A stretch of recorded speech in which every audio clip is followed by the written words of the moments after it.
謝謝你，瑪麗修女。作者安德魯康 Wembro 2260。書讀者李羅賓。謝謝你，瑪麗修女。每當有病人稱讚我打針時說，醫生一點也不痛，我都會仰望天堂。近年，尤其是在疫情期間擔任全科醫生時，我比以往更多地向病人講述瑪麗修女的故事。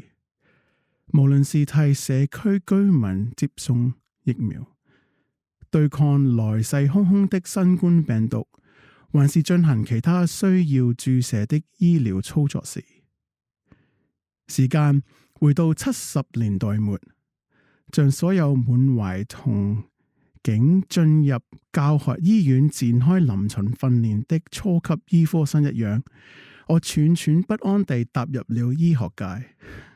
不久，學長便指引我們到當時的急症部，說那裏是累積第一手臨床經驗的地方。每天完成8小時的課程、實驗室工作，以及隨顧問醫生巡訪後，我們便會去那裏。透過羨慕的眼光，我們看着身穿筆挺長袍的實習和註冊醫生，而我們則穿着短白褂，如上了漿的綿羊般跟在專家身後，穿梭於如迷宮般的病房和無盡走廊，渴望學習治病救人的本領。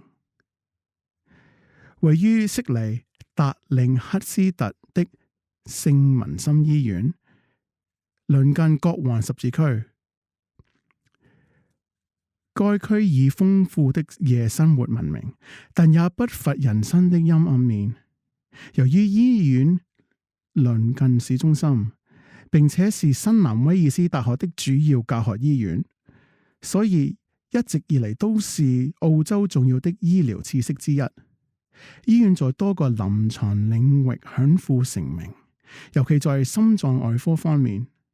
1974年，也就是我在該院開始臨床培訓的那一年，溫莎醫生、沙納漢醫生和張任軒醫生完成了澳洲首宗心臟移植手術。此外，由慈善修女會領導、紀律嚴謹的教育者所組成的大型護理學校，也為醫院聲譽作出了更大貢獻。他們全心全意照顧病人、長者、窮人及弱勢社群。在臨床學習階段，我花了大量時間在急症部磨練實務技能。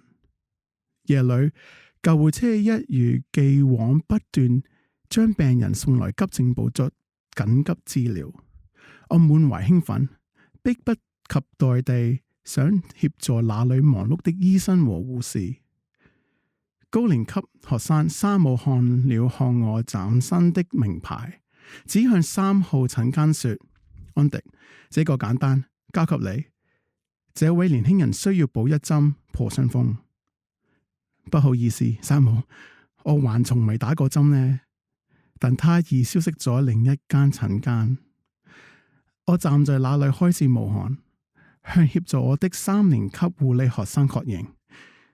回想起來，他當時的表情既帶着幾分好笑，又透出幾分氣餒。就這樣壓着針，直接打進三角肌就可以了。他語氣平淡地說：冇問題。我在心裏安慰自己，努力讓心跳慢下來，讓手停止顫抖。我知道三角肌的位置，我能做到的。那位年輕的足球員見我和護士走近，像閃避攔截般從椅子上跳起，開始後退。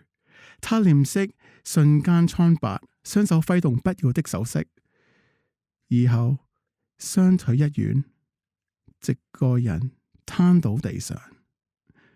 山姆立希講起來解圍，只是因為極度害怕打針，引發了暈厥前反應。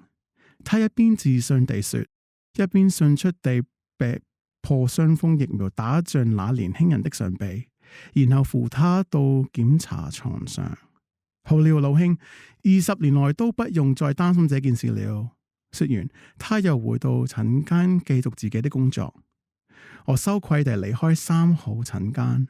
這時，我注意到走廊角落裏站着一位身穿長白袍、一動不動的人影，那就是瑪麗修女，緊急部的主管修女。一股平靜與安寧湧上我的心頭，彷彿在海灘後看見了陸地，望見了燈台的光芒。晚安，瑪麗修女，我說，可否教我如何打針？從她安慰的笑容中，我知道她已經明白3號診間發生的事。那個星期5晚上，瑪麗修女安靜地示範了無痛注射的方法，並鼓勵我自己嘗試了幾次。在向她道晚安前，她提醒我，先看一次，再做一次，再教一次。自此以後，我盡量在每個星期5晚上都到急症部觀察那裏的各種場面，在瑪麗修女的注射下工作，並將從前輩學到的技巧示範給新來的醫科生。這就是我們學習醫術的方式。多年後，我自願擔任兒子15人欖球隊的場上醫生，享受觀看比賽的同時，我又為不少球員，無論隊友還是對手，縫合傷口、復位肩膊及其他關節。時光一轉來到近日，我在克洛夫里海灘觀看外孫們參加 NIPS 訓練。有一位孩子的父親向我打招呼，還記得我嗎？他說，我是代塞爾多夫，你曾在場上替我縫合過。年輕人撥開頭髮，露出一道整齊如盒的疤痕，旁人很容易會誤以為是額頭上的自然紋路。他如今已是一位知名的重建外形外科醫生。我仰望天堂，輕聲說：謝謝你。